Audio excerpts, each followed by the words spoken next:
Ok. Bonjour à toutes et bonjour à tous.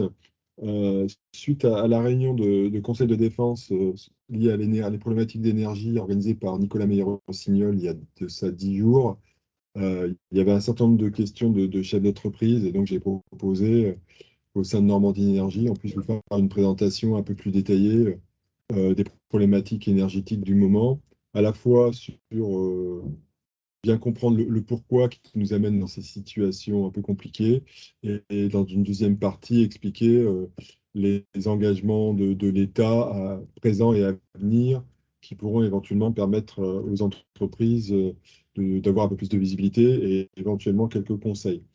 Donc, ce que je souhaitais, c'est qu'on fasse ça à plusieurs voix au sein de Normandie Énergie, puisqu'on est tous membres ou vice-présidents de Normandie Énergie. Et vous savez que la déontologie, c'est qu'on parle au titre de l'énergie, puisqu'on est tous membres ou vice-présidents, mais pas bien sûr de nos entreprises. Donc moi, je remercie Marc Granier, qui est le spécialiste en tant que vice-président de tout ce qui est énergie, pétrole. Donc il va nous faire une présentation de l'actualité immédiate de ce que l'on vit pour faire le plein de notre voiture, qui est un peu compliqué, et puis il va vous expliquer un peu la tendance. Donc Marc, merci d'être présent et de tenir à peu près le délai, puisqu'on a 1 heure, enfin pratiquement 2 heures ensemble.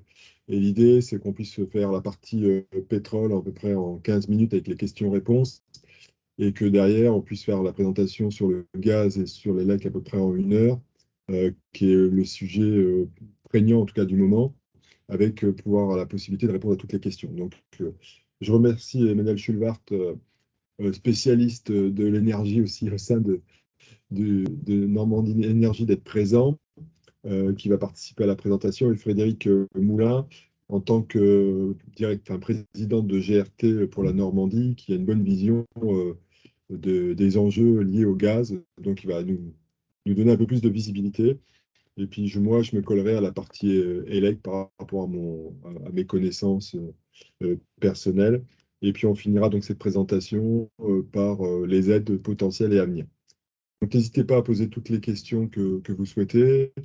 Je pense qu'à nous quatre, on peut répondre à un certain nombre de réponses. Si ce n'est pas le cas, bon, il y a des gens qui sont autour du téléphone, qui ont aussi des connaissances assez précises sur les marchés actuelle.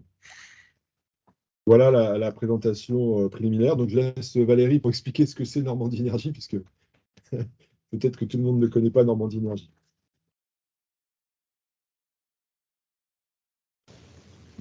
Valérie? Pardonnez-moi. Pour démarrer, quelques consignes. Permettez-moi quelques consignes pour le bon déroulement de ce séminaire. Donc, je vous remercie de couper vos micros, c'est important. Sinon, je vous les couperai de manière autoritaire. Et de poser vos questions par écrit dans le chat, parce que si on a trop, on les gérera comme ça. Et nous vous donnerons la parole en fin de session à ces moments-là. Concernant donc Normandie Énergie, hein, comme vous l'avez dit, notre président Alban Verbeek, donc slide suivante, nous adressons là aujourd'hui aux acteurs concernés, donc pas seulement à nos adhérents, mais surtout aux industriels et aux collectivités qui aujourd'hui ont beaucoup de questions sur cette question de prix et de facture. Donc, nous sommes la filière du mix énergétique normand, hein, financée par la région. Donc, nous couvrons toutes les énergies, hein, le pétrole, le gaz, le nucléaire, mais également les ENR et tout ce qui est les usages et la décarbonation. Nous accompagnons la transition énergétique du territoire et de ses acteurs comme facilitateurs et comme animateurs. Et nous faisons à ce titre beaucoup d'événements de sensibilisation s'agissant des usages et des ENR et beaucoup de pédagogique, comme ça va être le cas ce soir. Et je vous invite, j'en profite pour vous inviter à notre prochain événement qui sera justement sur ces questions-là, sur la maîtrise de l'énergie. Donc, on expliquera qu'est-ce qu'un diagnostic énergétique et pourquoi c'est important de le faire, quel est l'effacement et comment on peut s'effacer, mais aussi comment peut-on installer des panneaux photovoltaïques sur sa toiture, combien ça coûte, quels sont les modèles économiques. Voilà. Donc, j'en profite pour vous donner tous rendez-vous pour ces ateliers pragmatiques le 29 novembre à la Filature de Louviers sur le territoire de Bernard-Leroy. Voilà. Je voudrais maintenant passer la parole. Je vous donne l'ordre du jour rapide, hein, c'est ultra simple. L'environnement pétrolier et le marché des carburants par Marc Granier, notre vice-président en charge du pôle pétrole et gaz. Les marchés de l'électricité et du gaz par Alban Verbeek, notre président, et Emmanuel Schilvert, vice-président en charge des ENR, ainsi que Frédéric qui fera un focus sur les perspectives du système gazier. Sans plus attendre, Marc, c'est à toi. Ok, merci. Tu m'entends? Très bien. Je t'entends très bien, Marc. Parfait, d'accord. Premier slide. Je vais dérouler assez vite. Donc, ce que je dirais, bon, d'abord pour introduire le sujet, c'est vrai pour toutes les énergies, mais bon, c'est un grand retour de la géopolitique dans le domaine des énergies. Il se trouve, ça, c'est pas vraiment un scoop, sauf que c'est exacerbé par une crise géopolitique internationale de grande ampleur. Slide suivant. Je rappelle quelque chose qui a été dit dans les années 80, qui là encore s'appliquait à l'époque au pétrole et s'applique à toutes les énergies, d'un ministre qui avait dit le pétrole a un fort contenu diplomatique et militaire et une valeur fiscale indéniable, et accessoirement un pouvoir calorifique. Et c'est quelque chose qui reste assez vrai. Slide suivant. Ça montre l'impact du conflit en Ukraine sur le pétrole, des choses que vous savez déjà, donc je le déroule assez vite. Il y a un embargo total qui doit être effectif d'ici le 5, qui est déjà pratiquement complètement effectif, mais enfin la date magique c'est 5 décembre 2022. Il faut savoir que la Russie c'est quand même 10% de la production non mondiale, donc ça à la fois c'est beaucoup mine de rien, et dans l'UE ça représente 19% de sa consommation et 13% pour la France. J'ai mis deux graphes qu'on trouve dans la littérature qui montrent que d'ores et déjà, entre janvier et août, finalement, les flux de pétrole ont pas mal bougé. Et comme la Terre est ronde, je le dis souvent, c'est particulièrement vrai pour le pétrole et les produits pétroliers parce que c'est très facile à transporter. C'est une des grandes différences par rapport au gaz. Ben, le pétrole russe, aujourd'hui, il va ailleurs, notamment beaucoup en Inde, comme vous le savez, apparemment avec des rabais, mais ça, je ne peux pas vous le confirmer, peu importe. Et effectivement, les Indiens n'achètent pas plus de pétrole qu'avant, donc beaucoup de pétrole, notamment du Moyen-Orient à côté, qui venait, par exemple d'Arabie Saoudite, aujourd'hui revient vers l'Europe. Donc il y a un peu ces effets de rééquilibrage. Alors ça conduit à un peu des optimisations de prix pour les marges de raffinerie, bon, etc. Mais bon, l'approvisionnement est là, donc on ne manque pas de pétrole. Sur les produits pétroliers, c'est un poil plus compliqué parce que d'abord, il y a un embargo qui est également très effectif, mais il se mettra complètement en place d'ici le 5 février. C'est un peu plus compliqué parce que l'UE importe 17% de sa consommation de gazoil. Beaucoup de gazoil vient de Russie, à peu près la moitié. Et la France est dans une situation particulière parce que la France importe 50% de sa consommation de gazoil. Un litre sur deux à la pompe est importé parce qu'on sait que le raffinage français fournit pas assez de gazoil par rapport à une demande très dieselisée. Et 17% de ça provient de la Russie. Donc ça fait des volumes assez importants, mais là aussi, il n'y a plus de gazoil russe qui rentre d'origine russe qui rentre en France et très peu en Europe. Et ça veut dire qu'il y a du gazoil russe qui vient d'ailleurs, notamment plus d'Afrique, notamment plus du Moyen-Orient. Là aussi, il y a des effets de vase communicant. Slide suivant. Je montre, j'illustre le commentaire que je faisais à l'instant, que le parc français est très dieselisé. C'est la courbe verte par rapport à la courbe bleue. Alors, tout à fait à droite, il y a des flèches qui montrent que ça commence à changer parce que on a dit aux gens que le diesel c'était le grand Satan, donc les gens n'achètent plus que des voitures essence. Mais quand on est dans un tel rapport, on comprend bien, un parc automobile, ça met au moins 15 ans à se renouveler, donc on comprend bien que les besoins massifs de diesel en France ne vont pas changer du jour au lendemain. Slide suivant. Alors, ça, suivant, c'est illustre. Je vais parler un peu de prix. Ça, c'est la variation du prix du Brent à 200 dollars par baril. C'est sur le marché dit de Rotterdam, dont en général, la meilleure définition que je donne, c'est que c'est ni un marché qu'il n'est pas Rotterdam. Alors, ce n'est pas une boutade, ça veut simplement dire que ce n'est pas un marché, une bourse organisée, comme peuvent d'ailleurs l'être les marchés à terme, le marché, il est mondial, les traders sont un peu partout dans le monde. Et puis, il est à Rotterdam, c'est un grand hub, donc on peut importer facilement, exporter facilement. Enfin, c'est toute la zone qu'on appelle ARA, Anvers, Rotterdam, Amsterdam. Mais ces cotations-là s'appliquent également pour des livraisons qui se feraient en Allemagne, qui se feraient sur la France, avec des différentiels de fret suivant les bateaux. Bon, je vous passe les détails. Mais ça donne une idée du prix du baril de Brent. Alors, j'ai noté hier, ce matin à l'ouverture du marché, il était à 97 $. Il était à 95, pardon, 17 pour être précis. Il était à 97,13 $ hier. Vous voyez, il a perdu quasiment 2 $ en une journée. Il va peut-être les regagner d'ici demain. Bon, cette courbe, elle montre, et c'est surtout en cela qu'elle est puissante, deux choses. D'abord que c'est une commodité très géopolitique, donc je vous ai mis un certain nombre d'événements que vous connaissez, etc. Bon, donc ça n'obéit pas, le prix n'obéit pas qu'à l'offre et la demande. Vous voyez deux courbes en particulier, celle qui me paraît la plus intéressante, donc c'est le même prix, c'est le Brent. La courbe en orange, c'est quand on gomme les effets d'inflation. Ça, c'est pour souvent répondre à la question de savoir si aujourd'hui le brut rebaisse comme il était il n'y a pas si longtemps que ça, à 60 $ par baril. Est-ce qu'on a déjà connu des prix plus élevés que ça dans le passé? La réponse est sans hésiter oui, beaucoup plus élevés même. Quand vous regardez dans les années 80, par exemple, et ça veut dire qu'effectivement, un baril à 50 $ par baril, c'est aujourd'hui, dans le contexte d'aujourd'hui, une énergie très bon marché. Bon, aujourd'hui, on est à 80, près d'une centaine de dollars, ça a l'air un peu de se stabiliser. Courbe suivante. La courbe suivante, c'est un petit zoom pour montrer comment, avec des éléments plus récents liés à la guerre en Ukraine, les prix peuvent être extrêmement chahutés. Donc, c'est ce qu'on appelle la volatilité du marché. Donc, les pétroliers font avec ça. Ils achètent du pétrole, des fois cher, des fois moins cher. Donc, aujourd'hui, on va dire qu'on est dans un environnement de 100 $ et que les fondamentaux du marché, en ce qui est l'offre et la demande, sont qu'il y a assez de pétrole. Et la question, ce n'est pas de savoir s'il y a assez de pétrole, c'est plutôt de savoir quand est-ce que le marché arrivera à s'en passer en renouvelant le mix énergétique.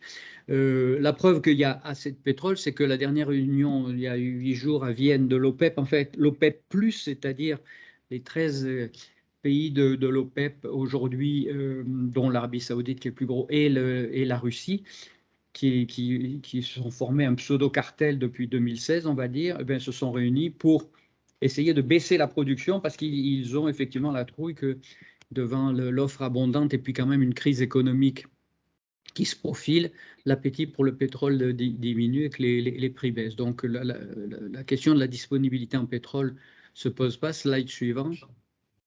Alors, slide suivant, bon, il est un petit peu technique, mais je vais vous dire ce qu'il faut en retenir. Alors, il montre, il traduit par certains indices qui sont suivis par les pétroliers, l'intérêt à raffiner du brut. Alors là, c'est ce qu'on appelle savamment mais un crack spread. En fait, c'est un différentiel entre le prix du brut et les prix des produits. En l'occurrence, c'est sur le marché des États-Unis, mais c'est la même chose en Europe.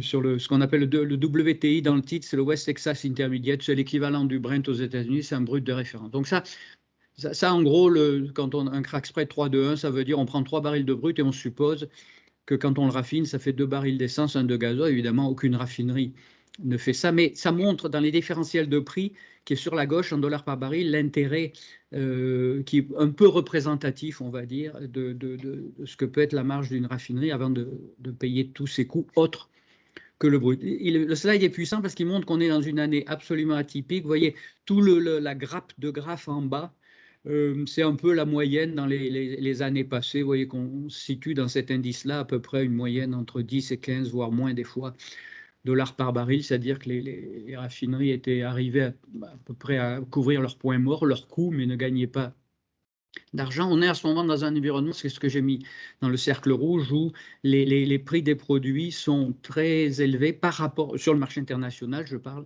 et évidemment on le retrouve à la pompe, par rapport au prix du brut. Alors, vous voyez que ça a un peu baissé cet été, mais c'est en train de remonter. Donc, c'est un environnement que, personnellement, en 33 ans de carrière d'ExxonMobil, je n'ai jamais connu, qui est absolument incroyable et qui traduit, à mon avis, bon, c'est toujours difficile de trouver toutes les explications à ça, mais ça traduit surtout qu'il y a un vrai appétit pour les produits pétroliers. Alors, j'ai l'air d'enfoncer une porte ouverte en disant ben, le pétrole, ça n'est utile que si on le transforme en produit, c'est à ça que servent les raffineries.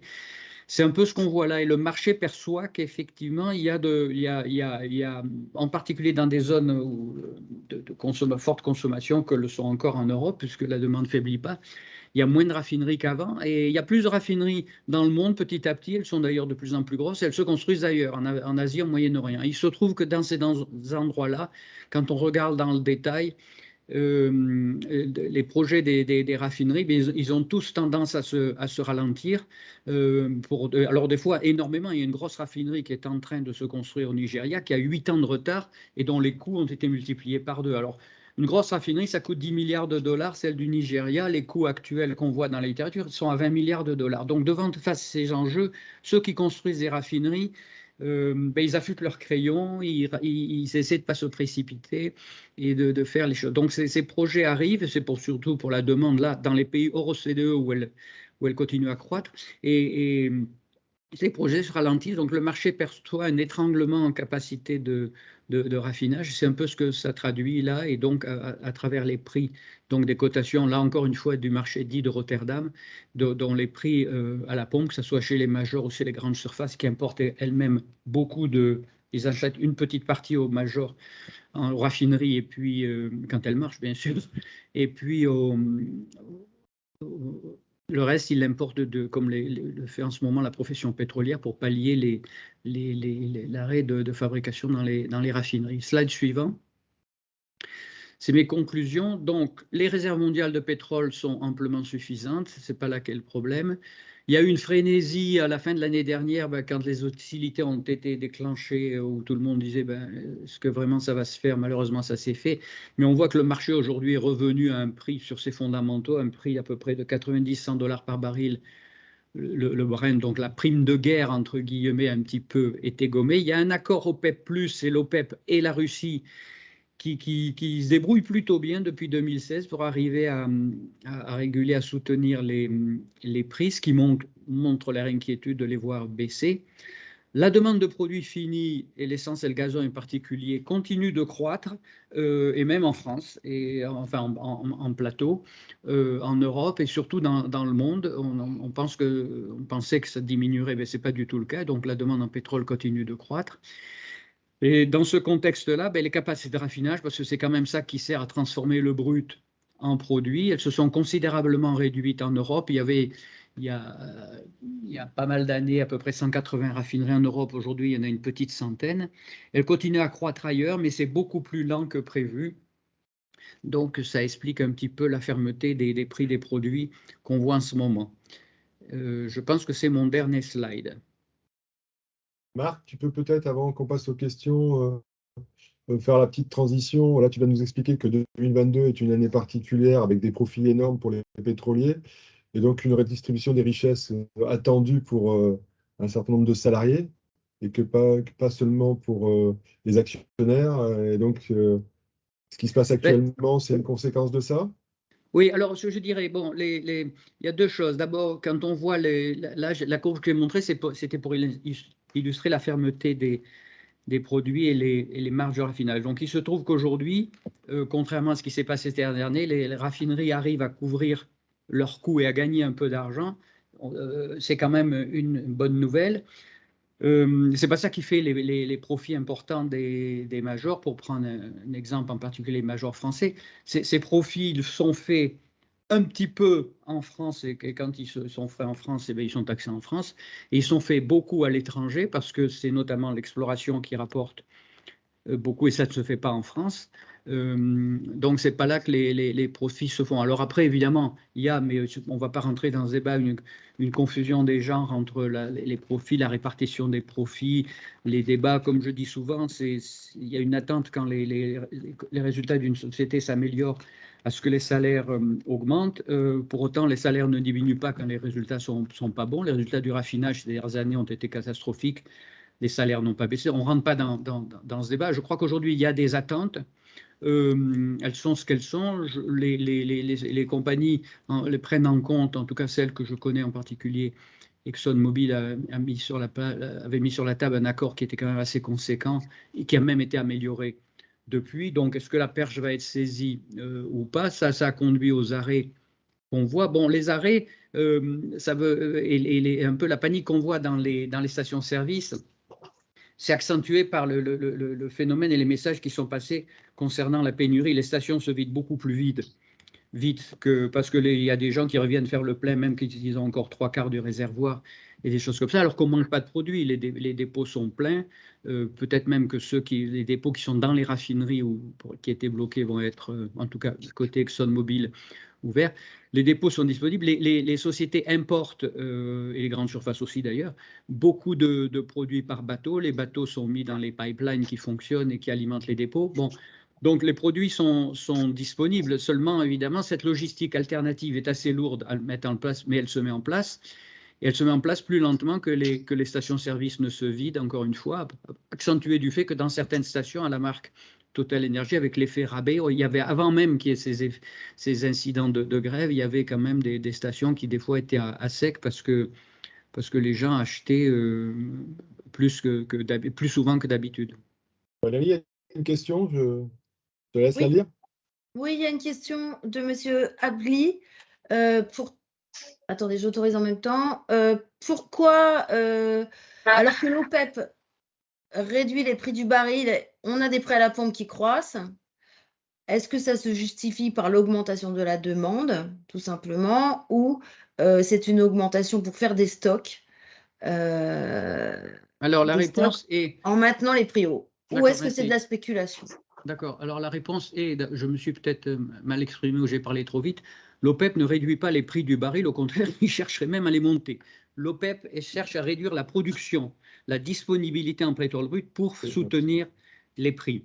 Et par ce mécanisme, ils y arrivent à peu près, donc les prix restent à peu près là où ils sont. Donc les prix sont fermes et ça se traduit donc à la fois côté baril de brut et côté produits pétroliers, l'essence, le gazoil, le kérosène dans une moindre mesure, puisqu'il n'y a toujours pas autant d'avions qui volent qu'avant. Donc ça, c'est ce qu'essaie de faire l'OPEP, et donc soutenir les prix, et donc les prix restent à la hausse. Peut-être une dernière question Non, il n'y en a pas d'autres. C'est peut-être toi, Alban? Non. Écoute, Marc, c'était très clair, comme d'habitude. Ok, mais on verra. Si les questions viennent après, on les prendra. Et je crois qu'il faut dérouler la richesse d'infos qu'on a à donner, je crois. Ouais. On continue, Alban? Maintenant, ce que je vous propose, oui, c'est d'abord de vous parler de la stratégie nationale bas carbone pour sortir des énergies fossiles. Donc, on vient de parler du pétrole avec Marc, et c'est de vous présenter la stratégie qui nous oriente à une baisse de la consommation d'énergie en 2050. Si on peut présenter le transparent suivant. Parce que souvent, on parle d'indépendance énergétique, et c'est un peu un lapsus de langage. On peut parler d'indépendance énergétique dans le domaine de l'électricité, mais il faut savoir que l'électricité représente 25% et que le gaz représente aussi 25%. Alors, oui, Adrien, quittez pas 2 petites secondes. Oui, si c'est possible de quitter. Vous pouvez couper votre micro, monsieur. Donc, le gaz, je disais, représente aussi 25%. En France, on a à peu près autant de consommation d'électricité que de gaz. Et en Normandie, c'est un peu particulier parce qu'on a beaucoup d'industries. On consomme 2 fois plus de gaz que d'électricité. Donc, c'est important d'avoir des échelles de grandeur. Et vous voyez que l'énergie fossile représente beaucoup de choses sur la consommation totale d'énergie. Donc, on est à peu près sur 1600 TWh. Et la stratégie bas carbone, ça serait de réduire notre consommation à 930 TWh. Donc, une réduction de moins 40% et une augmentation de la part électrique au regard des usages que l'on souhaite développer demain, à savoir l'hydrogène, à savoir les voitures électriques, un certain nombre d'autres produits. Forcément, ça veut dire qu'il faut qu'on augmente la part d'électricité pour pouvoir se décarboner et se passer des énergies fossiles. Il n'y a pas d'autre moyen. Par contre, en propos préliminaire, il faut bien comprendre que un pays et le pouvoir d'achat de ses habitants et les salaires sont toujours proportionnels à la consommation d'énergie d'un pays. C'est-à-dire que si vous baissez la consommation, c'est mathématique, vous baissez le pouvoir d'achat. Donc, moins 40% sur cette stratégie. Donc, ça, c'est une stratégie. Personnellement, moi, je vois ça comme une récession. Donc, je l'imagine pas, mais dans tous les cas, il faudra quand même qu'on réfléchisse collectivement pour être beaucoup plus sobre et développer davantage d'énergie électrique décarbonée. Donc, je propose maintenant qu'on rentre sur la problématique du gaz, parce que le gaz, vous allez comprendre qu'il a une influence directe après sur le prix de l'électricité. Après, on développera la partie électricité, et après, on arrivera sur les aides qui sont aujourd'hui proposées et les aides futures sur lesquelles le gouvernement réfléchit. Je vous laisse. Frédéric, je te laisse la main Oui, c'est bon. Emmanuel. Frédéric, peut-être tu peux mettre ta caméra pour qu'on t'identifie? Normalement, elle est mise. Vous ne me voyez pas? Non. Ah, ah. Moi, je me Te vois. voilà. Alors. Très Voilà, bien. c'est ça. Parfait. Bon. Emmanuel, tu restes avec nous aussi? Alors, Te voyez? quelques éléments donc, sur le marché du gaz. Donc, Frédéric Moulin, moi je suis délégué territorial de GRT Gaz en Ile-de-France et en Normandie. Je vais essayer de vous apporter quelques éclairages un peu macro. Et puis, voilà, pour comprendre effectivement dans quelle situation on est aujourd'hui sur le marché et notamment sur les approvisionnements en gaz en France. Alors, déjà, il y a un point qu'il est toujours important de redire parce que finalement, on a parfois du mal à apprécier la complexité du système énergétique en France avec ses particularités, mais c'est valable évidemment à l'échelle européenne.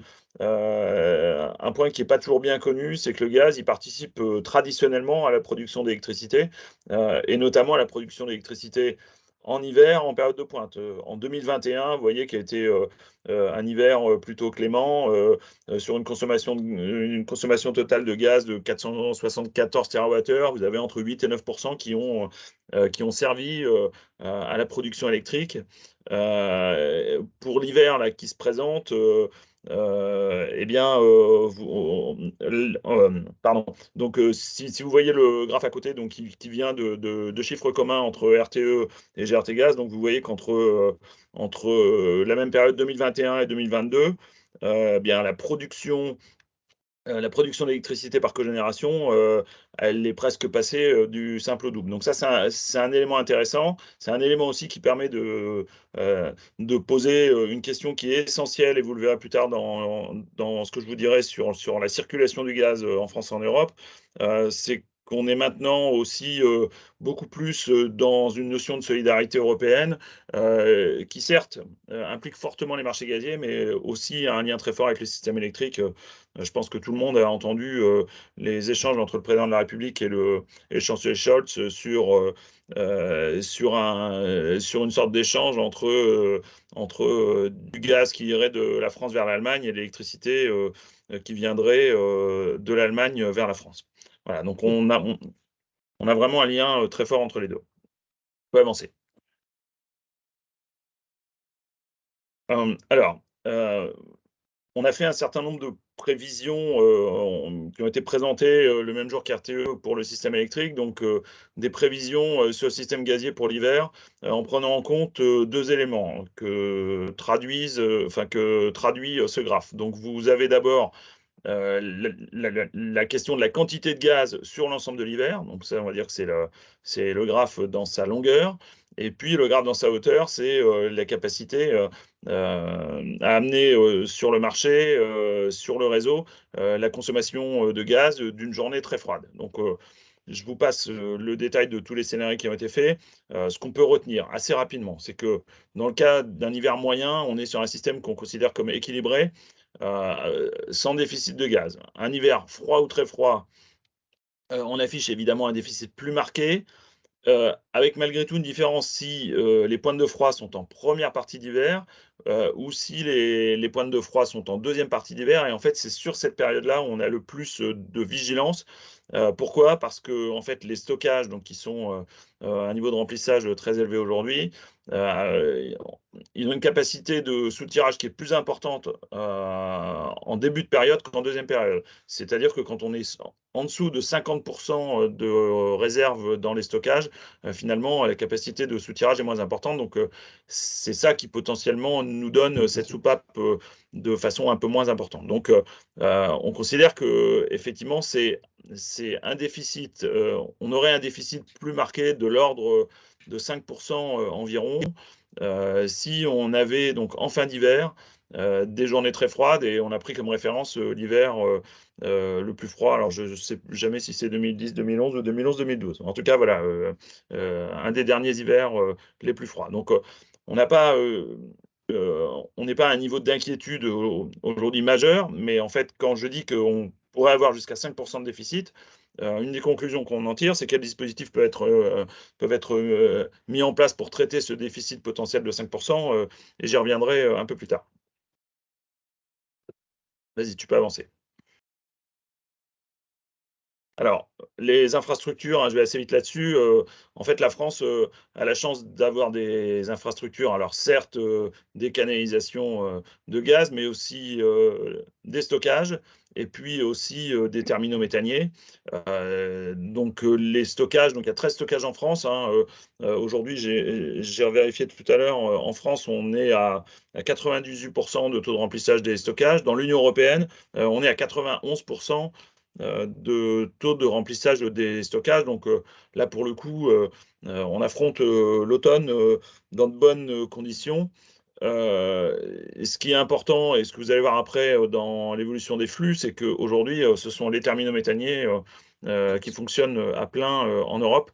Et c'est donc avec une capacité à la pointe qui est de 59 gigawatts. Et donc là, on a déjà pour 2021 battu le record absolu d'entrée de gaz liquéfié sur le réseau français. Et aujourd'hui, la France est le pays de l'Union européenne qui importe le plus de GNL. Alors on le voit sur cette carte, hein, donc l'évolution avant-après. Donc traditionnellement, avant et jusqu'au mois de février-mars, on avait des entrées de gaz relativement conséquentes. Alors depuis la Norvège, donc ça c'est une source principale, et depuis la Belgique et l'Allemagne qui étaient pour une bonne partie du gaz russe. On avait des échanges donc de transit vers la Suisse et l'Italie, et puis aussi des échanges de transit vers l'Espagne, en complément des entrées de terminaux méthaniers. Ce qui a changé depuis, eh bien, donc c'est une capacité, comme je l'ai évoqué précédemment, donc des terminaux méthaniers qui est plus importante, et donc là, les terminaux méthaniers fonctionnent à plein. On a inversé les flux vers la Belgique, et on est en train de le faire vers l'Allemagne, là aussi, comme je l'ai évoqué tout à l'heure. Et donc, on n'a plus de gaz russe qui entre en France. Et pour l'Espagne, on est sur un système où on a tantôt des entrées et tantôt des sorties, mais en tout cas, on est dans un système qui est moins monodirectionnel que ce qu'on a pu connaître jusqu'à présent. Donc ça, c'est vraiment une nouveauté importante. Et si on dézoome à l'échelle européenne, on voit que finalement, la baisse très significative du gaz qui vient de l'Est, alors on n'est pas encore complètement à zéro aujourd'hui dans l'Union européenne, mais je pense que cela représentait moins de 10% des entrées de gaz dans l'Union européenne. Ces flux ont été largement remplacés par des flux de GNL. Avec un point de détail, mais qui me semblait intéressant, c'est que finalement, cette progression des flux de GNL, elle s'est faite très fortement pendant la fin de l'année 2021.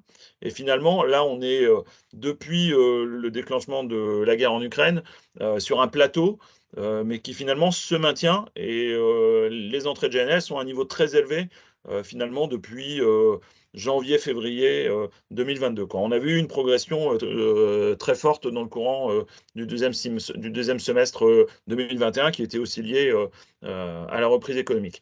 Donc c'est ça principalement qui en Europe a compensé les flux manquants du gaz russe. Et sinon, pour le reste, pour les autres entrées de gaz en Europe, hein, que ce soit donc les autres entrées alors de l'Est, donc qui passent plutôt par la Turquie, Afrique du Nord, mer du Nord et Royaume-Uni, là pour le coup, on est sur des flux qui globalement restent assez stables sur une chronique d'un an.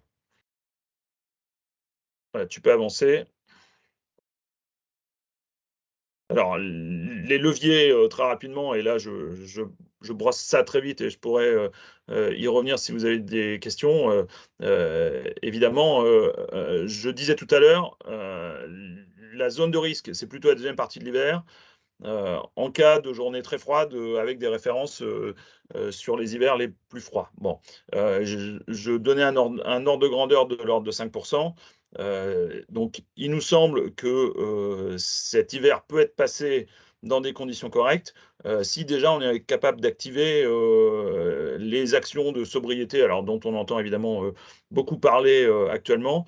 J'en profite pour vous indiquer que GRT Gaz, avec un certain nombre de partenaires, lancera prochainement un dispositif comparable à ce que fait RTE avec EcoWatt, donc qui s'appellera EcoGaz vraisemblablement, donc une incitation des entreprises et des particuliers à la sobriété, aux gestes d'économie d'énergie. Et puis après, progressivement, en fonction de la situation sur le réseau, qui sera indiquée aussi par des voyants de couleur, et bien progressivement, en fonction de la situation sur le réseau, on activera des dispositifs du plus volontariste, donc c'est notamment l'interruptibilité, je vous passe les détails, il y aura plusieurs dispositifs, jusqu'au rationnement et jusqu'au délestage éventuel. Mais voilà, je n'entre pas dans le détail à ce stade et évidemment, je répondrai aux questions s'il y a besoin. Et puis, pour terminer, le slide suivant. Donc, on a aussi un travail évidemment sur les leviers pour les prochains hivers, puisque le passage de cet hiver ne va pas résoudre tous les problèmes. Je le dis entre parenthèses, les stockages pour la campagne de l'hiver 2022-2023 ont malgré tout profité d'entrées assez significatives de gaz russe en Europe jusqu'au mois de juin à peu près. Donc, ce qui veut dire qu'on a utilisé du gaz russe pour remplir les stockages en Europe. Ce ne sera vraisemblablement plus le cas l'année prochaine. Donc, on a d'ores et déjà ce point d'attention. Donc, c'est pour ça qu'en Europe, on voit émerger un certain nombre de nouveaux projets donc, pour accueillir des capacités complémentaires d'entrée de GNL sur le territoire européen. Donc, ce sera notamment le cas au Havre avec un projet terminal flottant qui sera opéré par Total Energy et qui sera raccordé au réseau de GRT Gaz. Et puis, dans un terme plus long, avec la conviction que le système énergétique aura besoin de gaz, on défend aussi les solutions de gaz renouvelable qui devront être développées pour les années qui viennent. Voilà, très rapidement. Merci Frédéric. Alban, tu reprends la suite du coup. Je prends la suite sur la question du prix du gaz naturel en un slide et pour donner l'information à tout le monde. D'ores et déjà, ayant en tête que la question du prix du gaz naturel se fait à la maille mondiale. Aujourd'hui, on a identifié depuis plus d'1 an maintenant une augmentation du prix qui est due à la reprise de l'activité en Asie. Et ça depuis la fin du premier semestre 2021. Donc il s'était accentué de mois en mois pour avoir un pic relativement important avec les événements ukrainiens. Aujourd'hui, vous avez face à vous donc des courbes de prix de ce qu'on estime voir arriver à l'horizon 2023, 2024, 2025, avec effectivement des pics de fin d'année, mais là qui sont récurrents et bien identifiés, mais des niveaux de prix surtout, et c'est là où j'attire votre attention à toutes et tous, des niveaux de prix qui restent très élevés par rapport à ce que nous avons toutes et tous connu ces derniers mois. Hein. Donc là, le message que je vous passe, c'est nous ne reviendrons pas à la situation d'avant. Ça diminuera. Les prix actuels sont très importants, ça diminuera, mais nous ne reviendrons pas à la situation d'avant.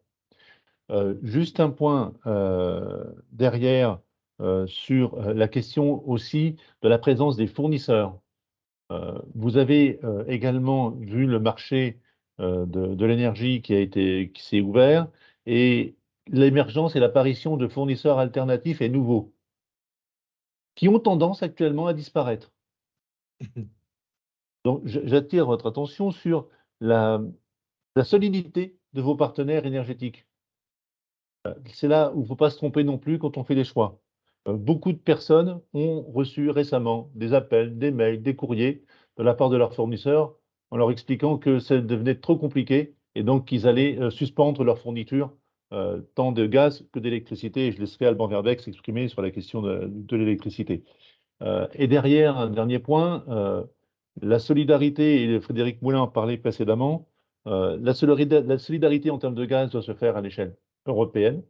Et la vision et la compréhension qu'on doit en avoir, c'est une échelle européenne et mondiale. Et puis, juste pour une meilleure compréhension, les stockages de gaz, historiquement, sont remplis à hauteur de 80%. Aujourd'hui, frôler les 100%, c'est un surcoût de 2 milliards d'euros. Ça aussi, il faut l'avoir en tête en termes de grande masse. Voilà, donc je passe. Si vous avez des questions sur le prix du gaz, n'hésitez pas et je passe la parole à Alban Verbeek. Je peux ajouter juste un tout petit point. Ouais, Un élément aussi de contexte sur le prix du gaz, c'est que la stratégie de l'Union européenne qui consiste encore à remplir les stockages pour affronter l'hiver. Chacun d'entre nous peut entendre les débats au Conseil européen sur le plafonnement du prix du gaz. Il faut avoir en tête que cette stratégie, c'est une stratégie aussi qui fait en sorte que finalement la place européenne est prête à payer un prix de marché intéressant pour les fournisseurs de gaz. Et évidemment, donc on est aujourd'hui sur une place européenne qui achète le gaz dans de bonnes conditions sur le marché mondial. Donc ce qui peut aussi un peu expliquer pour partie le fait qu'en Europe, on peut avoir un prix de marché qui est supérieur à certaines autres places continentales. Et pour rebondir sur les propos pour rebondir sur les propos de Frédéric Moulin, on a aujourd'hui une demande asiatique qui est plus faible qu'on ne l'avait envisagé. Donc on a des volumes qui viennent de l'Asie vers l'Europe. Juste en complément par rapport à ce qu'a dit Frédéric et Emmanuel sur la partie gaz, donc quand vous avez un courtier et que vous négociez, par exemple au mois de janvier 2022, vous étiez sur des valeurs de 20 € du mégawattheure. Si vous avez un courtier et que vous négociez au mois d'octobre, donc en ce moment, sur l'année 2023, il va vous proposer à peu près 170 € du mégawattheure. Si vous négociez pour 2024, aujourd'hui, ce sera du 116. Et si vous négociez aujourd'hui pour 2023, vous serez sur du 83. Donc, ça veut dire que vous êtes à minima 4 fois le prix que vous avez connu en début d'année. Et c'est ce que disait Emmanuel. Donc, on est durablement dans des prix qui seront un facteur 3, un facteur 4 sur 2024, 2025, 2026. C'est vraiment un sujet important. Avant de passer à l'élec, peut-être qu'il y avait déjà une question. Je vois qu'il y a une main qui est levée. Il y a deux mains levées. Il y a Abdelkrim qui a levé la main. J'imagine que c'est pour le gaz, pour GRT Gaz. Ouais. Je te laisse prendre le micro, Abdelkrim, vice-président de la métropole de Rouen. Oui, bonjour à toutes et tous. Merci à Frédéric et Emmanuel pour l'exposé. Moi, j'avais juste une question parce qu'on parle du stockage aujourd'hui pour l'hiver 2023 en France qui a été réalisé avec du gaz russe. Et je crois que c'est Frédéric qui disait, attention, il y avait une alerte sur l'hiver 2024 parce que pour le coup, là, le stockage ne devra pas se faire évidemment avec le gaz russe. Pour le coup, si jamais la guerre continue, pour le coup, deux questions. Quel est le pourcentage de gaz russe qu'en France on va chercher? Et de deux, est-ce qu'on a des pistes aujourd'hui pour stocker pour l'hiver 2024? Alors, sur le sourcing, je m'exprimerai simplement sur le sourcing et je laisserai Frédéric Moulin s'exprimer sur le stockage. Aujourd'hui, on n'achète plus de gaz russe en France. Et donc, on n'en aura pas plus pour les années à venir. Et donc, il faut diversifier nos approvisionnements. Mais je reviens sur ce que je disais tout à l'heure, la solidarité, elle est aussi européenne. On a aujourd'hui un seul pipe qui continue à amener un petit peu de gaz russe en Europe, mais qui n'a pas encore été totalement fermé par Gazprom. Autrement, c'était 17% avant, importation du Voilà. gaz russe avant la crise. Merci.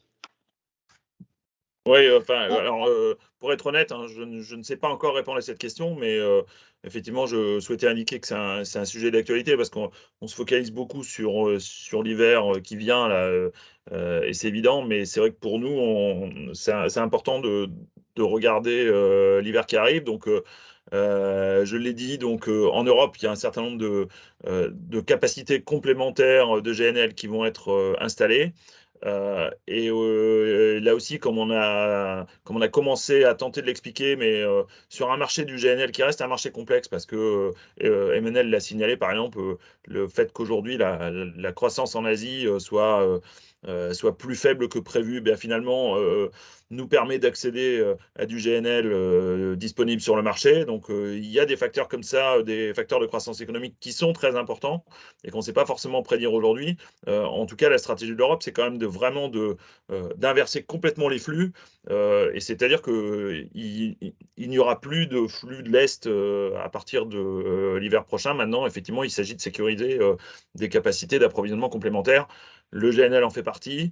Et puis, il y a évidemment des discussions avec les pays fournisseurs traditionnels. Là, on arrive sur le sujet de la diplomatie, donc je me garderai bien de me prononcer sur le sujet. Mais voilà. Et tout dépendra de ce qu'il reste dans les stockages à la fin de l'hiver.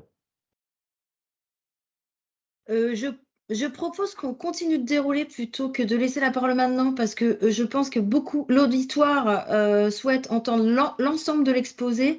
Je suis désolée, hein, il y a déjà des questions sur les contrats d'électricité et de gaz. Donc ça, quand vous aurez tous les éléments, vous aurez certainement des éléments de réponse.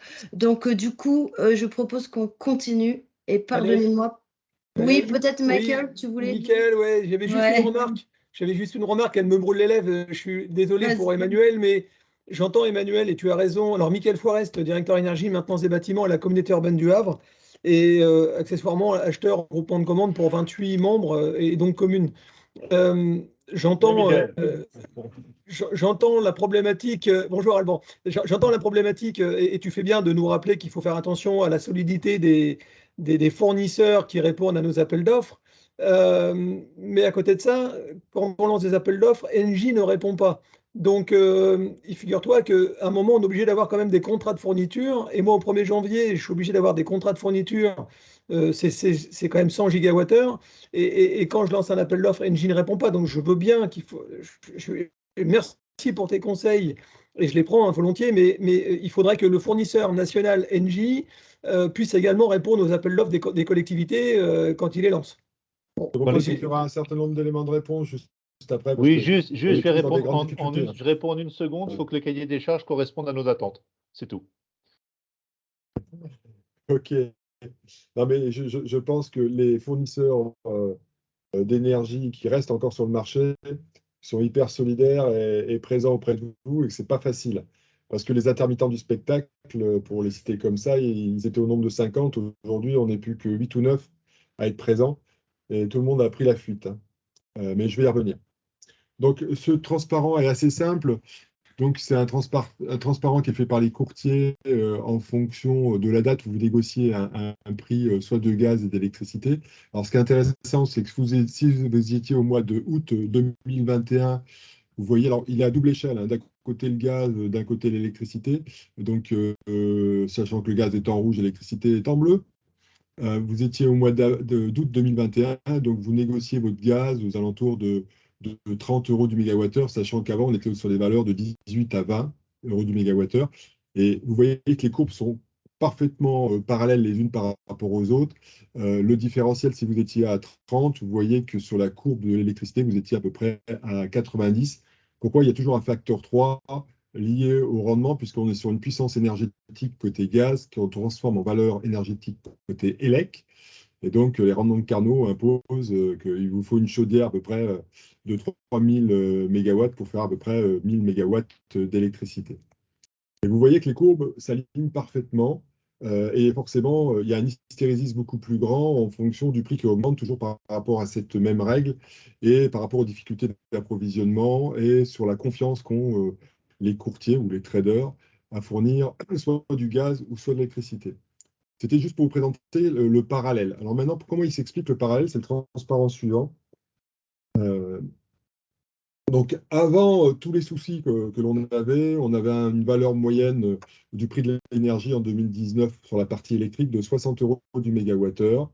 Et ce qu'on appelle le coût marginal, c'est-à-dire qu'on empilait l'ensemble des coûts de production liés à la fabrication d'électricité, en empilant en premier les énergies renouvelables, puisqu'on prend en compte non pas le coût pour construire l'installation, mais seulement son coût d'exploitation et le coût du combustible. Donc, on va dire que sur les éoliennes, sur le coût de maintenance, il est assez faible, et sur les énergies, ils sont proches de zéro. Donc, on va dire que c'est zéro. Ensuite, vous empilez l'hydraulique, ensuite, vous empilez le nucléaire. Vous avez en plus les valeurs à votre disposition pour comprendre à quelle valeur était négocié l'empilement des énergies. Et donc, on finissait souvent par le gaz, le dernier appelé, ou le fuel, qui était très, très rare, sur les moyennes pointes plutôt en hiver, mais on va dire qu'en règle générale, on finissait sur le gaz. Et comme ça a été expliqué tout à l'heure par Frédéric et Emmanuel, on est interconnecté au niveau du marché européen. On n'est pas indépendant, hein. Et même si en France, comme ça a été dit, on n'utilise que 9% de gaz, et l'Allemagne, par exemple, plutôt 75% pour fabriquer son électricité, forcément, le dernier appelé, c'est le gaz, et il fixe le prix pour tout le monde. Au regard de la rareté du produit du gaz, tel que ça a été mentionné juste avant, vous voyez que sur 2022, où le gaz n'est plus finalement à 45 ou 50 euros, mais il est à 600 euros du mégawattheure. Et donc, le prix de référence est 600 euros du mégawattheure pour l'ensemble. Ça veut dire que tout le monde paye 600 euros du mégawattheure, même si, par exemple, en Allemagne, ils ont une puissance installée du parc solaire et du parc éolien qui est 2 fois la puissance installée du parc nucléaire français. Donc, le parc nucléaire français, c'est 60 gigawatts. Donc, ça veut dire qu'ils ont 120 gigawatts de puissance installée en solaire et en éolien. Mais malgré tout, ils ne produisent à peu près que 20% chaque année. Et c'est donc 78 à 75% qui est fabriqué avec du gaz. Donc, on voit l'intermittence qui a un rôle important. Donc, ça veut dire que vous pourriez multiplier par 2, multiplier par 4, multiplier par 5. Il faut avoir une base, soit du charbon, soit du fioul, soit du gaz, ou soit du nucléaire. Transparent suivant. Alors, ce qui est important de bien comprendre, c'est le mécanisme, comment est-ce qu'on fabrique un prix de l'électricité. Maintenant, vous avez vu qu'il est très dépendant du gaz, puisque c'est le marché européen, mais après, il fluctue à partir de 3 choses essentielles. Et c'est là que les intermittents du spectacle, eux, sont partis en courant. Vous avez le marché spot, c'est-à-dire le marché temps réel, qui est validé à 13 heures tous les jours. Et donc, ça peut être 60, ça peut être 70, ça peut être 80. Aujourd'hui, c'est monté jusqu'à 1200. Vous avez ce qu'on appelle les futurs, c'est-à-dire que vous prenez un courtier qui va vous assurer sur une année, sur 24 mois ou sur 36 mois. Donc forcément, lui, il va se projeter en fonction de la tendance des données saisonnières, en fonction de la confiance qu'il a, soit des énergies renouvelables, soit du parc nucléaire, et il va fixer un prix. Et puis vous avez l'AREN. Alors l'AREN, c'est ce qu'on appelle le volume historique du nucléaire, c'est-à-dire qu'on a fixé le prix de l'AREN à 42 euros, puisqu'à l'époque, la France avait un parc qui était hyper dominant par rapport au marché européen dans les années 2010, quand a été votée la loi NOM, qui a été mise en place en 2011. Et donc, comme EDF, qui était la France à l'époque, avec son parc nucléaire, était dominant, il a été proposé, pour ne pas démanteler le groupe, qui était sur un régime de fourniture d'électricité régulé, hein, c'est-à-dire qu'il y avait des clients captifs, donc on connaissait le nombre de clients, et puis derrière, on connaissait la production en fonction du nombre de clients, donc on fixait un prix raisonnable, qui était le moins cher d'Europe, et puis derrière, on pouvait avoir un certain nombre d'argent qu'on soutirait pour pouvoir financer d'autres moyens de production. Donc ça, c'était avant 2011. L'Europe a décidé, pour ne pas démanteler la partie dite EDF historique, de ne pas la découper en plusieurs parties, c'est-à-dire distribution, réseau et achat, et production, que ça soit pas séparé. Mais en contrepartie, il fallait fixer 25% de l'AREN, donner 25% de l'AREN aux concurrents. Et EDF s'applique la même chose, c'est-à-dire 25% pour ses propres clients. Donc ça veut dire qu'il y a 75%, 50% de l'AREN qui est déjà reventilé sur un prix bas, donc à 42 euros. Même si le prix de marché est à 60, 90 ou au-delà. Alors, ce qui est important de dire, c'est qu'aujourd'hui, quand vous êtes client, et souvent on oublie de le dire, c'est qu'à peu près entre 75 et 80% de votre prix final est basé sur l'AREN, à 42 euros. Et donc, l'AREN, ou le nucléaire de base existante en France, vous stabilise votre prix. Si vous n'avez plus de nucléaire, vous n'avez plus d'AREN, et donc vous êtes livré au prix de marché. Je vais vous donner un exemple. Quand Emmanuel disait qu'il faut faire attention avec vos fournisseurs et bien étudier l'ensemble de vos contrats. Donc, on répondra aux questions qui sont juste après. Si, par exemple, vous avez un fournisseur qui vous dit je vous fournis un contrat comme un prêt, vous savez, vous avez des prêts à taux fixe et à taux variable. Vous pouvez très bien prendre un prix d'énergie à taux fixe ou à taux variable sur le taux variable du marché spot. Et bien forcément, si vous avez un taux fixe à taux variable à 60 € pendant 10 ans, mais qui passe à 900, vous vous trouvez en grande difficulté. Donc, il faut faire très attention dans la lecture de vos contrats. Je vous dis ça parce qu'il y a une entreprise dont je tairai le nom qui est passée récemment donc dans les chaînes de télé françaises qui avaient un taux variable, et forcément, c'est compliqué. Et de la même façon, si vous avez une entreprise ou un fournisseur qui vous fournit des produits sans vous s'assurer sur le marché spot, et donc lui, il va faire sa tambouille entre 42 € à 75% et 25% à 60 € s'il était à 60 €, ça lui va bien parce qu'il va vous fixer un prix à 53. Mais si le marché spot passe à 1200, du coup, il n'a plus que 42 € à 75 et 25 à 1200. Et donc là, son équilibre économique, il est plus bon. Et là, du coup, il dit, bah, moi, je ne fournis plus mes clients et il s'en va. Et donc, il s'en va. Et donc, l'État attribue un fournisseur d'office qui peut être souvent le même fournisseur historique. En tout cas, aujourd'hui, c'est un peu ça. Et donc, c'est bien important de comprendre comment ils fonctionnent les différentes prix entre le spot, les dérivés, ce qu'on appelle les futurs, et la reine. Suivant. Alors, le mécanisme, maintenant que vous avez compris les grands éléments, comment ça se passe? Eh ben, vous prenez le marché spot, vous prenez les coûts du combustible, les disponibilités des différentes centrales, nucléaires ou pas, parce qu'en ce moment, c'est un peu compliqué, les barrages hydrauliques qui ont de l'eau ou qui n'ont pas d'eau, le parc solaire qui fonctionne ou qui ne fonctionne pas, et puis de l'autre côté, les courbes de données saisonnières, la température du moment, et il faut savoir que 1 degré de variation, c'est l'équivalent d'un réacteur nucléaire, 1,5 réacteurs, voire 2 réacteurs si on est sur du 900. Donc, ça vous donne quand même l'importance d'1 degré de température en plus ou en moins sur la France. Et à partir de là, vous fixez le prix à terme. C'est comme ça que fonctionnent les courtiers. Et donc, s'il n'a pas confiance dans le nucléaire ou s'il n'a pas confiance dans le gaz ou s'il n'a pas confiance dans l'augmentation de température, il va vous fixer un prix très fort. Suivant. Alors, c'est facile, hein, si la reine, c'était 42 € 100 TWh pour tout le monde. Et là, c'est un deuxième exemple qu'il faut faire très attention en fonction de vos fournisseurs d'électricité, c'est qu'il peut omettre de vous dire un certain nombre de choses. C'est que les 42 € de la reine auxquels vous avez droit, en fin de compte, ils fluctuent en fonction des mois de l'année et des heures. Imaginons que vous êtes une collectivité et que vous avez envie de passer la fin de l'année en attendant que les jours soient meilleurs, et vous lancez un contrat pour le mois de novembre, décembre, janvier. Et donc, votre fournisseur d'énergie va vous dire, écoutez, je vous fais un super prix à 250 €. Au regard des prix de marché, vous pouvez penser que c'est une affaire. Seulement, vous allez négocier avec lui un contrat de 3 mois pour pouvoir relancer un appel d'offres intéressant en fonction de la déclaration d'Emmanuel Macron de ce soir, par exemple.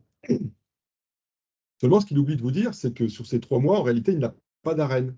Et que le vrai prix, il n'est pas à 250 €, mais il est à 950 €.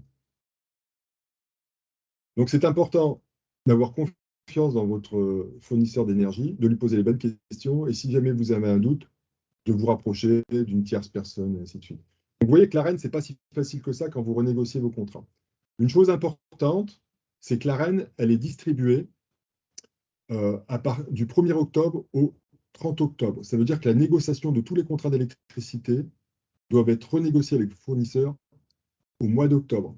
Si vos fournisseurs ne vous ont pas comme client, ils ne pourront pas négocier d'Arenh et donc vous ne pourrez pas bénéficier de 75 à 80% des 42 €. Donc ça, c'est important de le retenir. Et la clôture, c'est le 15 novembre. Donc, je vais vous expliquer ce qu'a proposé Emmanuel Macron ou ce qu'il pense proposer, ce qui n'est pas encore acté, mais en tout cas, ce que nous, on pense, hein, c'est qu'il est important que vous vous rapprochiez, par exemple, des grands, qu'on connaît très très bien, qui sont solides, qui prennent des courtiers pour stabiliser leurs offres sur 2 ou 3 ans, de bien vous rapprocher d'eux pour renégocier ces contrats. Ça, c'est le premier conseil. Ensuite, Valérie?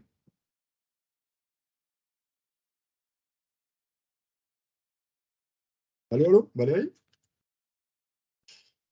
Voilà. Alors, en ce moment, bien sûr, on parle beaucoup d'évolution de prix qui sont à la hausse, qui n'ont aucun sens d'ailleurs, et vous avez raison. Donc, dans un prix d'électricité, il y a trois choses à prendre en compte. Les taxes, qui représentent à peu près 30%, ce qu'on appelle le TURP, c'est-à-dire le transport, RTE, c'est à peu près 30%, et puis Enedis aussi dedans, hein. Et vous avez la fourniture, ceux qui produisent. Donc, dans cette fourniture, vous avez deux choses qui varient. Une qui est stable, qui s'appelle l'AREN, que je viens de vous expliquer à 75%, et l'autre qui est le marché de gros. Le marché de gros, il a été multiplié par 1000%, donc x 10. Donc, si vous n'aviez pas l'AREN, ça serait x 10 pour la totalité, après ramener sur les 30% de TURP et les 30% de taxes. Ce qui ferait au final un prix quand même assez conséquent. Mais comme les taxes et le TURP sont constants et que la variation ne se fait que sur le marché de gros, quand on vous dit que vous avez une augmentation x10 de prix de l'électricité, en réalité, ça se traduit par une multiplication par 4, ce qui est énorme. Et c'est juste pour bien vous expliquer le mécanisme. On continue. Valérie, il y a un peu de latence.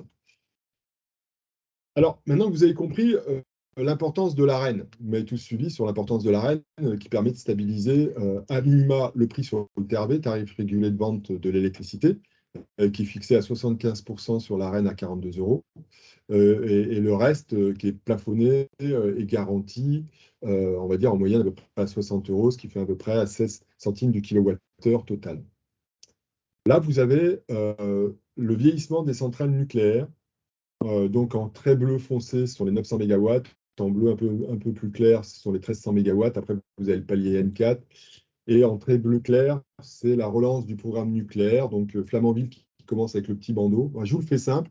En 2050, au lieu d'avoir 70 à 72% de la production d'électricité, si on ne fait rien aujourd'hui, on sera à 10 ou 15%. Donc en gros, il n'y aura plus d'AREN, il n'y aura plus de stabilité de prix liée au parc nucléaire. Et il faut savoir que tous les fournisseurs d'électricité demandent d'avoir de l'AREN pour pouvoir vous stabiliser vos prix. Si vous n'avez plus d'AREN, donc plus de nucléaire, plus d'AREN. Ce schéma est très important puisqu'il a été présenté aux différents exécutifs des 10 dernières années et que la relance du programme nucléaire de ces derniers mois décidé par Emmanuel Macron est important, mais on va dire un peu tardif, parce que la capacité industrielle de la France à reconstruire le parc nucléaire passé va être très compliquée, hein, puisqu'on est passé d'un niveau d'industrialisation qui était sur le PIB français aux alentours de 27-28% il y a une vingtaine d'années, inférieur à 10%. Il n'y a que la Normandie, par exemple, qui reste avec un PIB ramené par habitant dans le domaine de l'industrie à 27%. Donc, je vous explique quand même tout le contexte. C'est-à-dire que si on n'est pas capable de faire ça, on sera en grande difficulté d'avoir quelque chose qui stabilise le prix de l'électricité dans la durée et on sera assujetti, bien sûr, aux énergies renouvelables qui sont indispensables, mais forcément à une base qui peut s'appeler encore le gaz. Et on voit ce que ça donne aujourd'hui. On continue. Donc ça, on passe, j'ai déjà expliqué. C'est la répartition, hein, les 1 tiers, 1 tiers. Alors ce schéma est important parce que ça va vous expliquer un peu le malaise dans lequel on vit aujourd'hui, avec celui qui est après juste aussi. Donc le prix du gaz, vous avez compris qu'il est interdépendant du prix de l'élec et que l'élec aussi fluctue par lui-même. Donc d'abord, ce qui s'est passé sur cette courbe qui montre la fluctuation qui nous a amené jusqu'à des prix de 1 200 € du mégawattheure, c'est d'abord le post-Covid, et Frédéric et Emmanuel l'ont dit, c'est-à-dire qu'il y a eu un besoin énorme d'énergie dans les pays asiatiques, et donc cette offre, c'était l'équilibre offre et demande, qui a fait qu'il y a eu d'abord une augmentation du prix du gaz, du charbon et du pétrole. Ensuite, dans un deuxième temps, on a eu un gros sujet sur les corrosions sous contrainte des centrales nucléaires françaises. Donc, nous avons aujourd'hui 56 réacteurs, puisque dans le passé, nous en avions 58. Et il avait été décidé d'en arrêter dans un premier temps 2 liés à la PPE et d'enchaîner avec l'arrêt de 12 réacteurs dans la suite, hein, puisque la PPE est toujours d'actualité. Et puis Emmanuel Macron a pris la parole en début de cette année pour dire qu'il n'en était plus question. L'objectif, c'était au contraire de prolonger les centrales existantes et de reconstruire un parc nucléaire français. Maintenant, vous avez compris pourquoi c'est important au regard de l'AREN et de son indépendance énergétique électrique seulement. Donc là, les fissures sous contrainte, il faut savoir, sur les 56 réacteurs, vous en avez 32 qui sont en exploitation. Vous en avez à peu près 15 qui ont des problèmes de corrosion sous contrainte, 10 qui sont à l'arrêt, 5 qui sont en expertise, donc c'est quand même colossal. Et vous en avez une dizaine qui sont en arrêt de maintenance. Mais il faut savoir que sur cette dizaine en arrêt de maintenance classique, il y en a 5 qui sont liés à la prolongation des centrales. C'est-à-dire qu'on a commencé à faire le passage des 40 ans, et quand on fait un passage aux 40 ans, l'autorité de sûreté nous demande de faire des arrêts longs, puisqu'on est sur des durées de 9 mois, qui sont planifiées, connues depuis 5 ou 10 ans. Et donc, ce n'est pas nouveau. La seule chose qui est nouveau, ce sont les 15 réacteurs liés à la corrosion sous contrainte. Après, je pourrais développer le pourquoi du comment, mais en tout cas, ce qui est important, c'est la sûreté avant tout. Et d'ailleurs, là-dessus, il faut qu'on soit irréprochable, même si c'est vrai que c'est très contraignant en termes de réparation et qu'il serait possible de faire différemment. Ensuite, vous avez le début de la guerre en Ukraine, qui a continué, bien sûr, à faire augmenter avec ce pic que vous avez vu. Ensuite, vous avez la réduction successive du gaz, qui a un impact direct sur le prix de l'électricité. Ensuite, vous avez la prolongation des arrêts du palier N4, puisque là, on est parti sur la totalité des arrêts dont je vous parlais tout à l'heure. Et l'objectif, c'est de faire rentrer aujourd'hui, puisqu'il y en a 15 qui sont indisponibles, plus les 10 en maintenance, c'est d'en faire rentrer 5 tous les mois pour arriver au mois de janvier, pour avoir, on est très confiant, à peu près que 5 réacteurs qui sont à l'arrêt sur les 56. Mais par contre, le souci, c'est pas finalement de savoir s'il va y avoir du délestage ou délestage, parce que le délestage, vous serez prévenu la veille, je crois que c'est à 19h, 19h30 pour le lendemain, avec des durées d'arrêt de 2 heures tournantes. En fait, compte, la question, c'est au regard du prix de l'énergie et de la consommation des entreprises, il y a de fortes chances que, de toute façon, on n'ait pas de problème de délestage, parce qu'on aura un problème aujourd'hui d'avoir des entreprises qui fonctionnent. Et là, le point intéressant, c'est le point 6. Et là, vous voyez que le coût de l'électricité tombe brutalement. Tout ça parce qu'il y a une annonce sur les travaux européens du market design, c'est-à-dire comment est-ce qu'on fixe le prix de l'énergie en Europe.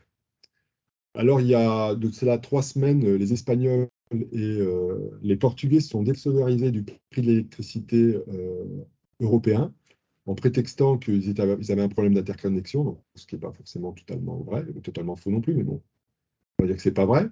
Et ils se sont arrangés pour dire on va fixer un prix de l'électricité plafonné à 249,50 € pour préserver l'ensemble des industries d'Espagne et de Portugal.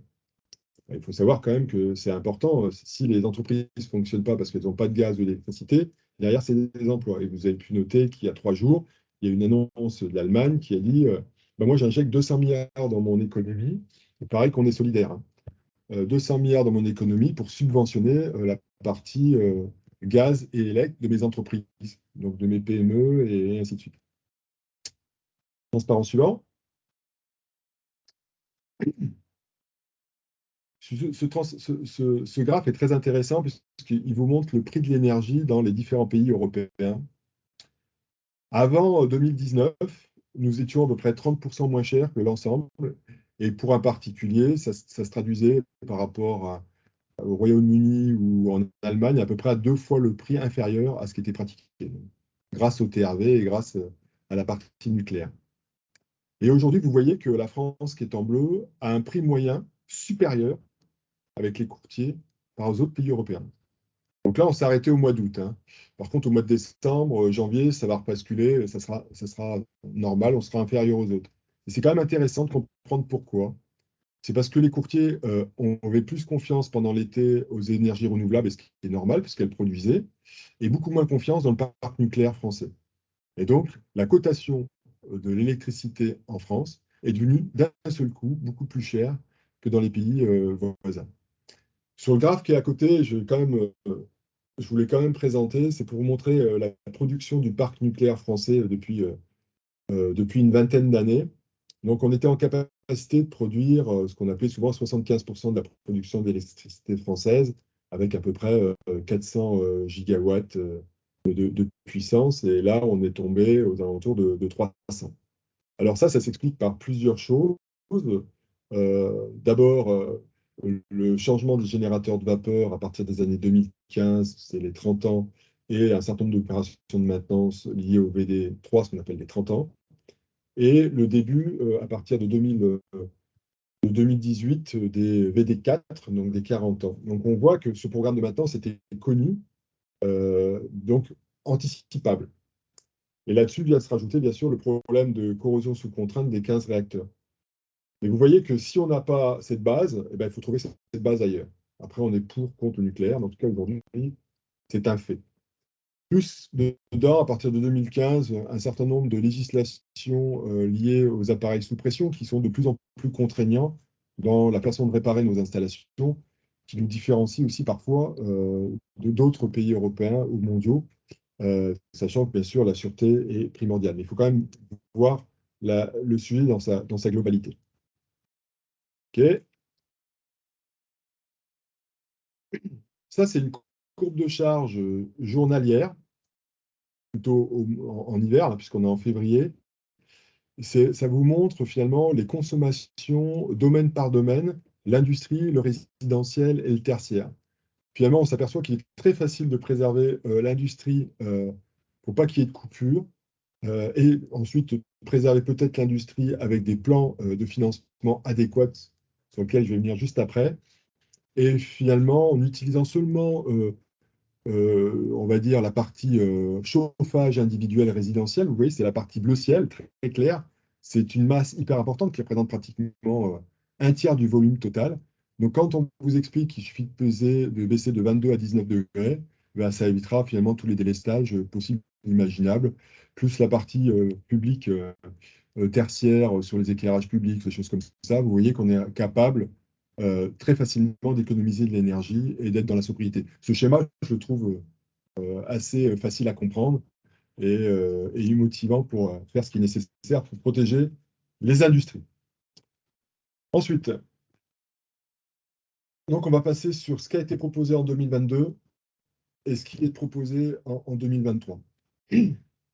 Maintenant, je pense que vous avez d'abord une vision assez globale, normalement, si on a été tous à peu près clairs, sur comment est constitué les prix, et qu'est-ce qui fait qu'aujourd'hui ça a augmenté? Et finalement, ce n'est pas de la cause de votre fournisseur d'énergie, quel que soit son nom, qui fait qu'on en est arrivé là à la fois sur le gaz et à la fois sur l'électricité.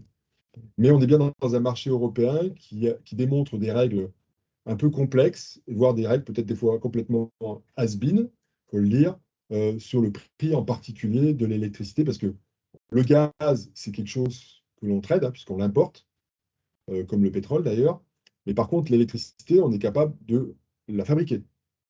Donc, ça veut dire que les mécanismes de prix et les mécanismes européens interpellent énormément. Par exemple, si on se fixe sur le dernier appelé qui est le gaz, alors que forcément, ce n'est pas forcément indispensable en France.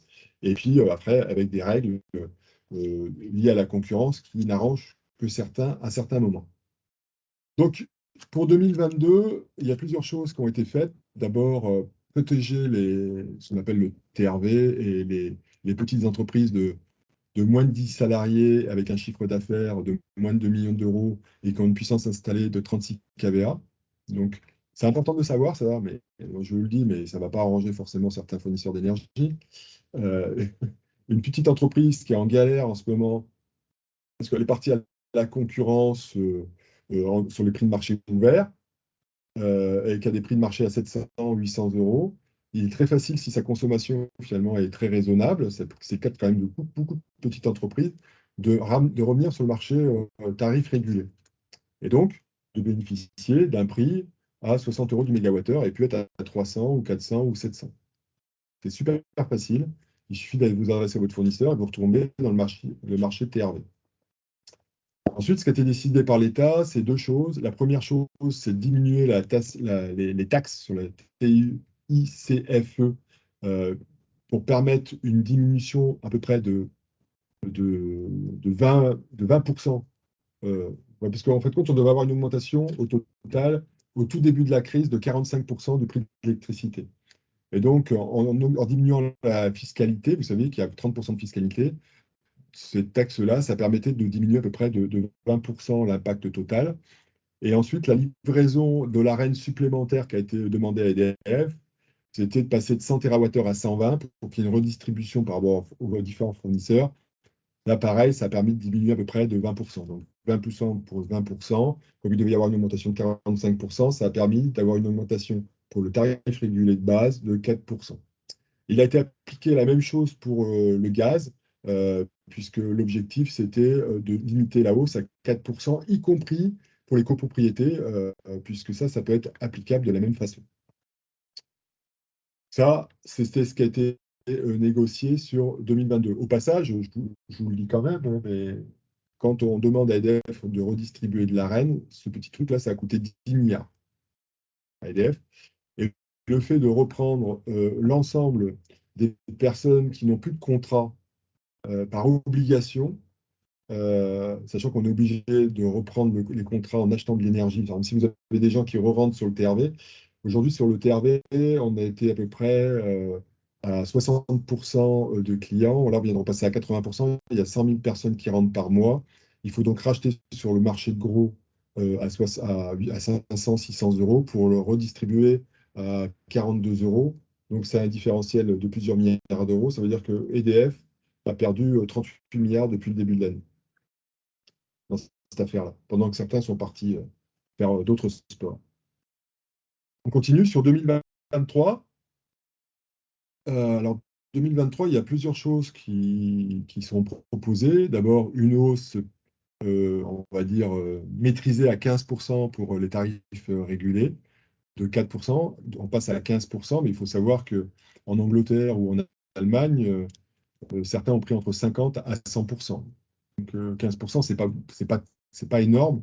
Mais ça démontre aussi que c'est très difficile de faire comprendre aux Français qu'ils sont plutôt bien lotis. Donc ça, c'est la même chose aussi pour le gaz, puisque l'objectif, c'est de le réguler à 15% d'augmentation. Ensuite, il y a eu un assouplissement, qui est proposé pour les clients en difficulté.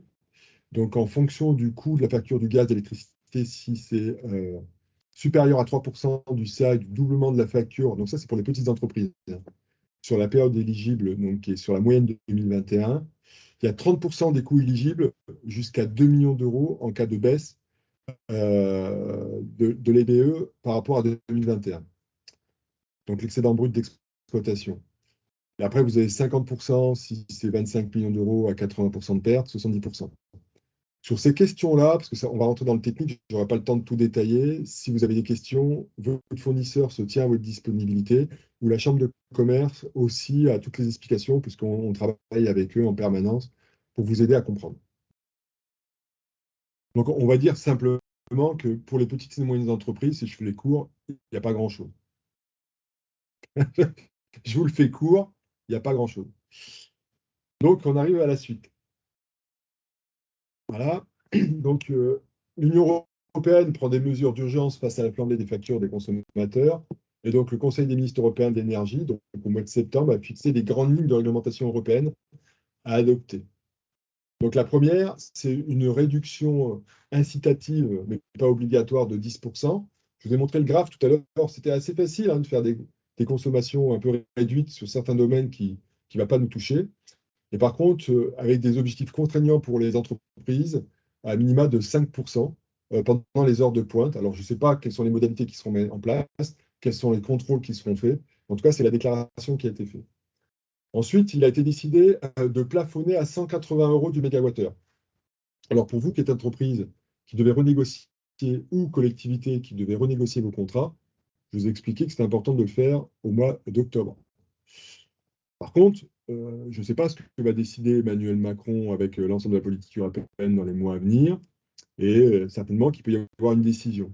En tout cas, la décision qui est prise, dans un premier temps, ça serait éventuellement de plafonner à 180 € du mégawattheure le revenu des producteurs d'électricité non carbonés, c'est-à-dire nucléaire, solaire, éolien, hydraulique, hors réservoir. Alors, ça veut dire quoi? Ça veut dire que, par exemple, quand on a subventionné l'installation d'éoliennes terrestres, il y a des contrats qui ont été mis en place pour dire, ben voilà, l'éolienne, pour qu'elle soit amortissable sur une durée de 15 ans, il faudrait qu'elle soit à 90 € du mégawattheure si les prix de marché étaient à 60. Donc, il y avait une subvention pour les rémunérer à 90, pour une durée de contrat à 15 ans. Si demain, je vous dis ça aussi parce que ça arrive beaucoup en ce moment, ils sortent du marché qui leur garantissait 90 € du mégawattheure garanti sur 15 ans pour vendre sur le marché libre à 500, 800, pour ça c'était une belle aubaine, c'est-à-dire que pendant 10 ans, ils ont été garantis à 90 € et là ils sortent. Donc, pour éviter ces effets de dérive, si demain ils vendaient à 600, 700, en réalité, on les rémunérait qu'à 180, ce qui est déjà une belle aubaine, parce que finalement, on leur a financé pendant 10 ans leurs énergies, et du coup, ils seraient plafonnés. Et donc, le surplus de 180 ou 600 ou 900 du prix de marché serait mis dans un pot. De la même façon, par exemple, sur le nucléaire. En ce moment, on est en grande difficulté sur le nucléaire, mais si pendant l'hiver, on redevient complètement opérationnel, plutôt que de vendre à 42 € et qu'on arrive à se faire un peu d'argent pour renflouer les caisses de l'entreprise qui gère le nucléaire, donc EDF, eh ben non, on sera écrité une deuxième fois à 180 €. Et donc, l'ensemble de cette panne financière serait redistribué pour les entreprises en difficulté pour les accompagner sur la baisse de facture. De la même façon, pour la contribution temporaire au profit de 2022-2023 des entreprises de production de raffinage de pétrole, de gaz et de charbon, pour un taux moyen de 33% applicable aux bénéfices supérieurs de 20% à la moyenne des 4 dernières années. Donc, il y aura une taxe de 33% pour les bénéfices supérieurs de 20% sur les 4 dernières années.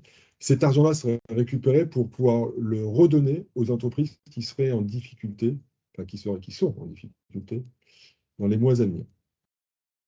Une autre action qui a été décidée par le gouvernement, donc annoncée le 5 octobre, c'est la mise en place d'une garantie publique pour couvrir les risques de contrepartie demandés aux fournisseurs. Donc, c'est ce qu'a dit Michael à un moment donné. Ben oui, j'ai des gens là qui ne veulent plus me proposer de contrat.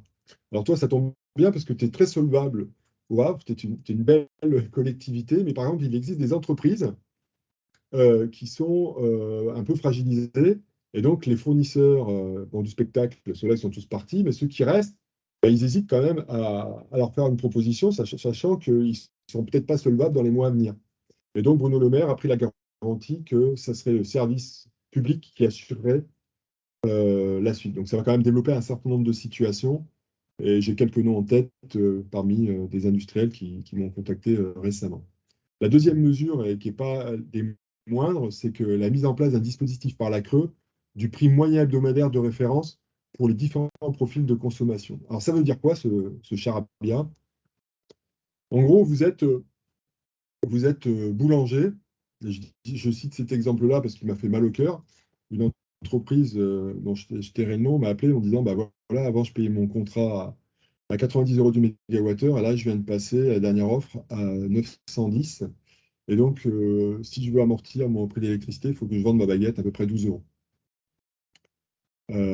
Et donc, l'idée, c'est que la CRE, parce que du coup, il me dit, mais je n'ai pas confiance en ce qu'on m'a proposé, mon fournisseur d'électricité, c'est n'importe quoi, c'est un scandale. Et donc, l'idée, c'est que la CRE propose un prix moyen hebdomadaire de référence à l'ensemble des profils des consommateurs dans les mois à venir ou dans les semaines à venir, qui permettront de dire, bah oui, effectivement, votre fournisseur vous a proposé ça, mais c'est bien le prix de référence aujourd'hui observé. Donc, ça permet de ne pas se sentir comment dire, en difficulté, en tout cas volé. Comme je vous ai expliqué, hein, c'est très compliqué les lectures des marchés, mais bon, ça c'est un moyen d'y garantir. Ensuite, le point le plus important, c'est peut-être l'intervention du président de la République ce soir, mais je ne suis pas sûr que vous en dites davantage parce que c'est très compliqué, c'est prendre des mesures à court terme pour la réforme structurelle du marché de l'électricité pour les États membres. C'est la seule façon de retrouver des prix d'électricité qui ne seront jamais à 60 € comme vous avez connu. Hein. Parce que quand vous construisez, par exemple, une centrale thermique au gaz, ça coûte 90 € du mégawattheure. Ces 10 dernières années, comment est-ce qu'on peut construire une turbine à gaz, sachant que le prix est à 60 et qu'elle coûte 90 € du mégawattheure? Ça s'appelle des subventions, des aides de l'État, un système de marché subventionné qui n'a aucun sens. Ça veut dire que l'électricité n'a jamais eu le prix de 60 €. On est plutôt sur des valeurs de 100, 110, 120. Si à un moment donné, on veut que ça fonctionne. En tout cas, l'idée, ça serait, je ne sais pas comment il va s'y prendre, ça serait de dire que on va plafonner le prix du gaz qui va servir à la production d'électricité. Et donc, de se dire que le prix du gaz, plutôt qu'il coûte 300, 400, je ne sais pas, 200, parce que c'est le prix actuel, on va le diminuer. Et donc, ce prix du gaz qui va servir à produire de l'électricité va nous permettre d'arriver à un prix qui n'est pas encore défini, qui pourrait être 150 ou 180 € du mégawattheure. Et ça voudrait dire qu'il faudrait que L'ensemble des pays de l'Union européenne s'associent pour subventionner le prix du gaz acheté à l'extérieur pour permettre la production d'un prix d'électricité du gaz à moindre prix. Et comme le prix du gaz plafonne l'ensemble des autres prix d'électricité, ramener la totalité à un prix acceptable. Il faut savoir que l'Allemagne, ce n'est pas quelque chose qui lui plaît. Ça va être compliqué. Je continue. Là, je vais passer assez vite parce que les électro-intensifs, ça concerne quand même peu d'entreprises en France, moins d'une quinzaine. Là, vous avez les critères d'électro-intensifs. Donc, quand vous voulez prétendre à être électro-intensif, il faut remplir l'ensemble de ces critères-là. C'est quand même pas facile. 50 gigawatts, 50 gigawattheures, c'est l'équivalent à peu près de 5 mégawatts branchés en permanence au coût de votre installation. C'est assez conséquent. Ensuite, je passe le transparent suivant. Là, vous avez les aides pour les collectivités locales. Bon, je sais qu'il y a quelques maires élus dans la salle. Ce n'est pas avec ça que vous allez vous en sortir. Sachant que l'objectif, c'est qu'il y a un prélèvement des recettes pour qu'il y ait un soutien de l'État pour l'ensemble des communes, fixé à un montant de 430 millions d'euros ramené sur les 14 000 communes. Ça ne va pas vous faire grand-chose. Par contre, ce moyen des 430 millions d'euros pourrait être alimenté davantage avec ce que je vous ai expliqué sur les 180 euros et au-delà qui seraient prélevés, qui pourraient servir pour les entreprises et pour les collectivités. Et sachant que vous avez le droit d'avoir une aide en fonction de vos taux d'endettement, dit autrement, si vous avez un taux d'épargne brute inférieur à 22%, c'est-à-dire que vous êtes trop riche au-delà, du coup, vous n'aurez pas droit. Donc, vous voyez, il y a quand même certaines restrictions. Mais bon, ce n'est pas là que vous allez trouver votre salut, parce que je sais que vous êtes aussi en grande difficulté, mais c'est plutôt sur les boucliers à venir et les subventions potentielles que va négocier l'Union européenne.